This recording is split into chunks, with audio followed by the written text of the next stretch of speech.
This is Optimal Relationships Daily, episode 684. Post-Apocalypse News Flash. 4 young boys survive a month without phones. By Bradley Charbonneau of PastTheSourCream.com. Hello, everybody. I am Greg Audino, welcoming you back to the show that's all about improving your relationships. But there's more than just relationships covered in the old network, so just a reminder that you can always come by oldpodcast.com or search for Optimal Living Daily wherever you're hearing this to find all of our shows, covering a wide range of topics. Today's post here is a reflection on 4 young boys being without their phones for a whole month. Oh boy. Curious about how this supports and strengthens family connections? Well, I sure am. Let's get right into Bradley's post and start optimizing your life. Post-Apocalypse News Flash. 4 young boys survive a month without phones. By Bradley Charbonneau of PastTheSourCream.com. Quote, "You know, Dad, I think that over the course of this month I've noticed that so many kids are just glued to their phones, and they don't experience anything going on around them. I just don't want that for my future." End quote. At least a few lifetimes ago, we decided to depart on our holiday without cell phones for the kids. We adults do have them, but use them for maps and reservations and photos. We're also more conscientious because the kids don't have them, so we're also not on them nearly as much. It's been brutal at times, but also gloriously disconnected and truly family building. Quote, "I finally got to know my brother. I mean, yeah, I know who he is, but without a phone glued to my hand every minute, I never really knew him beyond just another player in our online game. Okay, he lives in our house, but, well, yeah. Mom, did you know that he has blue eyes?" End quote. They played games at dinner. They talked about politics in the news, or at least what they could pick up from the Thai news stations, and even looked out the window on endless minivan journeys to catch a ferry boat. Quote, "It's weird, you know? I mean, it's like I have so many friends, but then I think I only know them online. I don't really know them. I also realized that I wouldn't dare say half the stuff I do online with the person sitting next to me. It was crazy to see how people live who don't have phones all the time. Kinda weird, but kinda cool too." End quote. We traveled together with another family who also had addicted to their screen boys of 11 and 13. We tried to keep them busy with daily activities like a Thai cooking course and bamboo rafting. Quote, "You know what was kind of cool about that cooking class?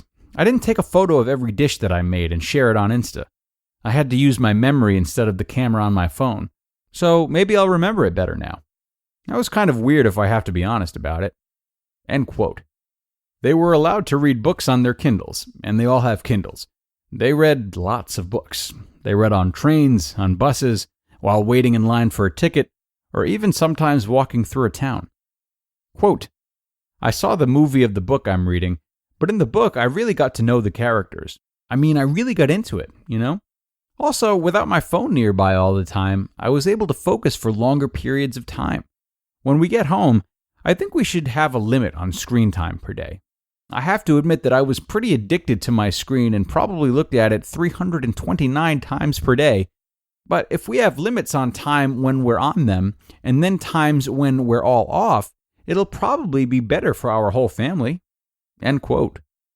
Of course, there's going to be the inevitable harsh reality of peer pressure back home with friends who are logged in and checked out, but maybe we'll have this month to look back on as a time when we escaped from the grip of the screen and can hold on to some of the positive aspects of a screen-limited life. Quote, "Dad, I hate to admit it, but I wanted to thank you for not letting us bring our phones on this vacation. At first, I was really mad at you, but now I see that it's really opened my eyes to a whole other world out there. Thanks, Dad. I love you." End quote. I am overjoyed at how the month went, introducing the boys to media they hadn't experienced since maybe kindergarten, drawing with pencils on paper, reading books at all hours of the day, building sandcastles, playing frisbee, and even playing tag in the ocean. There's hope that just this experimental month could possibly make a dent in the depth of addicted screen kids. Tomorrow is Judgment Day. Wish us luck and send us a note on a postcard. And now the final section is completely optional. It's even a little dangerous, like those movie reviews where they warn you in the paragraph with spoiler alert. In fact, if you're sobbing even a little at the beauty of the reconnection of our family values, dear unconditional love for one another, and purely sappy and gushy dreamland of a family fantasy, just stop listening right now and go enjoy the rest of your day. Fill it with hopes and good cheer, and try to play Monopoly with your family. Now, wipe away those tears of joy from the hope that you might again dream of a chance that you connect with your kids again. While you're sitting down, do you have some more tissue? I'm just going to lay it out for you straight. Most all of what you previously heard is a complete fabrication. The quotes are about as authentic as a Louis Vuitton bag at the night bazaar at Chiang Mai. Yes, they read books. Sure, they played in the ocean. They even talked to each other more. But offered the choice of a trip to the moon on a rainbow unicorn or getting a phone back in their hands for an hour, past the charger. Quote, Dad, see the family over there? 7 of the 9 people at the table are on their phones. End quote.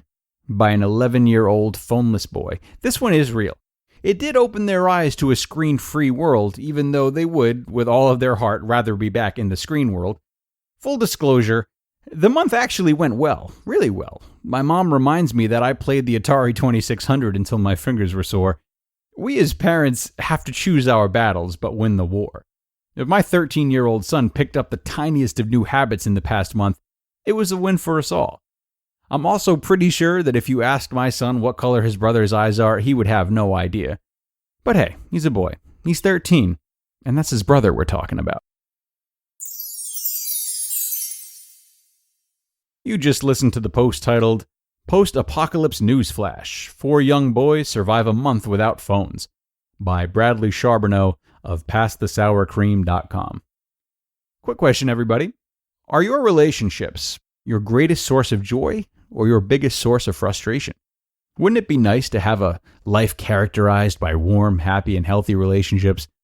Well, I sure think so, and I imagine you do as well, otherwise you'd probably find a different podcast.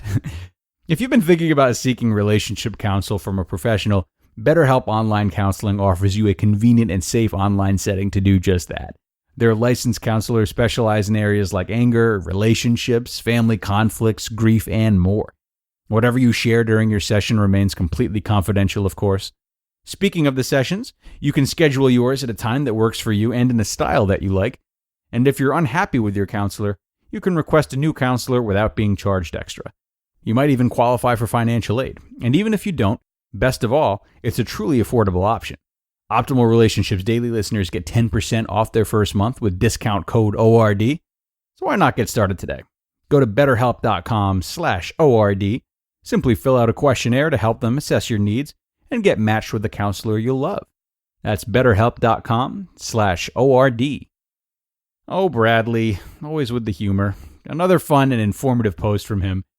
I hate feeling as if I'm not buying the posts we share, and halfway through this one, I was like, there's zero chance that these pubescent and prepubescent boys are coming out with quotes like this. So I was very happy to find that they did have some healthy realizations in the end. And Bradley's right. That's all you can and should expect. There's a great victory in even having kids that age reevaluate things in a healthy way. Doesn't mean they have to become these mindfulness masters over the course of one trip. So a good reminder from Bradley to celebrate the small wins and aid your kids into creating good values from a young age.